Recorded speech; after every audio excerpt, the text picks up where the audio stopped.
Hello friends, welcome to Spectrum Ultra. Today we are going to learn about edge, fog and cloud computing.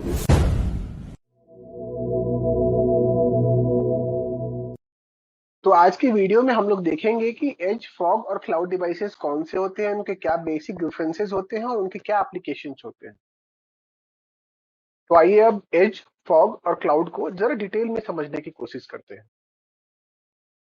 मान लीजिए कि आप अपने car से कहीं जा रहे हैं, किसी लॉन्ग डिस्टेंस ट्रेवल पे हैं और आप हाईवे पे हैं और सडनली आपकी गाड़ी खराब हो जाती है। अब गाड़ी ऐसी जगह खराब हुई है जहां कोई सर्विस सेंटर भी नहीं है। अब हम परेशान हो जाते हैं और आसपास में देखते हैं। आसपास में देखने पे मुझे एक गांव दिखता है जहां पर हमें मैक्सिमम चांस है कि एक मैकेनिक मिल जाएगा। काफी ढूंढने के बाद मैकेनिक तो मिल गया, लेकिन इसके पास रिसोर्सेज काफी कम है, नॉलेज कम है, टूल्स भी कम है, लेकिन अभी हमारे काम के लिए this is the best one which is available. मेरी गाड़ी तो है इम्पोर्टेड, मैकेनिक को ज्यादा कुछ समझ में नहीं आ रहा है, तो उसको मैंने फोन करके दिया सर्विस सेंटर से बात करने के लिए। तो सर्विस सेंटर को उसने बहुत सारी बातें बताई के इंजीनियर्स ने, जिनके पास अल्टीमेट रिसोर्सेज एंड नॉलेज है इस फील्ड का, उन्होंने उन बहुत सारी बातों का मतलब समझा और मैकेनिक को एग्जैक्ट प्रॉब्लम बता दी कि किसको सॉल्व करने से वो गाड़ी फिर से स्टार्ट हो जाएगी। तो हमारे सिनेरियो के हिसाब से जो एज कंप्यूटिंग कर रहा है वो हमारा मैकेनिक है, क्योंकि वो एज पे अवेलेबल है और जहां पर प्रॉब्लम हो रहा है, यहाँ पर जहां पर हमें रिस्पॉन्स लेना है वहां पर वो अवेलेबल है। वो सेंसर्स की तरह है जो कि सारे इंफॉर्मेशन को लेता है और बहुत सारे इंफॉर्मेशन को पास करता है फॉग कंप्यूटिंग के लिए, आगे फर्दर प्रोसेसिंग के लिए। मैकेनिक यानी कि एज डिवाइस की बहुत सारी बातों का मतलब निकालकर मेन पॉइंट उसमें से लेना, उसको ही हम फॉग कंप्यूटिंग बोलते हैं रियल टाइम सिनेरियो में। जैसे कि सेंसर्स या एज डिवाइस से जो भी बहुत सारे डेटा आते हैं उसको straight away fog device cloud पे नहीं भेज देता, उसमें से मेन पॉइंट और जिनकी जरूरत है उन्हीं चीज को वो लेता है, जिससे कि क्लाउड का स्पेस कम हो जाए। और क्लाउड की तरह ही फॉग डिवाइस भी बहुत पावरफुल होता है, लेकिन क्लाउड जितना पावरफुल नहीं होता। Cloud is a maximum power holder, fog थोड़े कम पावरफुल होते हैं, लेकिन ये एज डिवाइस के काफी करीब होते हैं, एज और क्लाउड के बीच में। क्लाउड के पास अल्टीमेट पावर होता है, उसके पास maximum computation and resources capabilities होते हैं और उसमें उसके थ्रू हम बहुत सारे काम को एक साथ जल्दी समय में कर सकते हैं।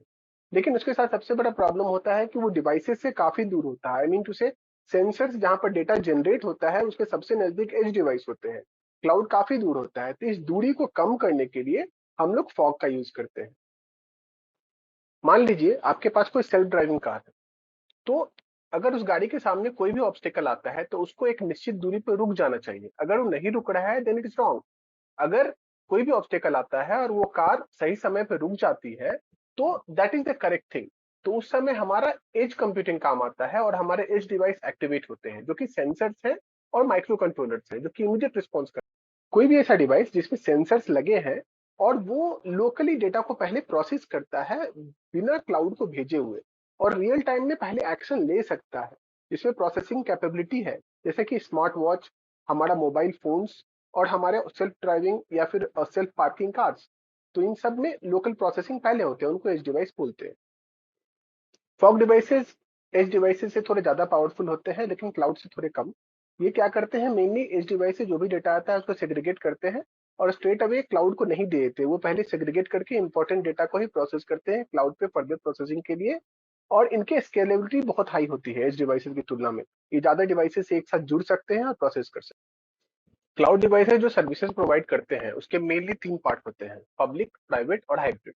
तो पब्लिक के आई एग्जांपल है होप कि जैसे कि आपके एज अमेजन फॉग और वेब क्लाउड के services, related doubts clear Microsoft हो गए होंगे। एज्योर। अगर आपको हमारा गूगल कंटेंट क्लाउड अच्छा लगा तो प्लेटफॉर्म, वीडियो को तो लाइक इसका करें और सर्विसेज कोई चैनल को भी सब्सक्राइब करें। Public thank platform you. से ले सकता है, सभी के लिए अवेलेबल है।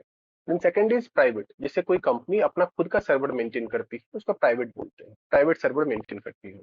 एंड हाइब्रिड, हाइब्रिड इन दोनों का मिला जुला कॉम्बिनेशन होता है। कुछ कंपनी अपने सर्वर को और अमेजन और माइक्रोसॉफ्ट या गूगल के सर्विसेज को कंबाइन करके उसका भी यूज करती है। तो दैट इज कॉल्ड हाइब्रिड।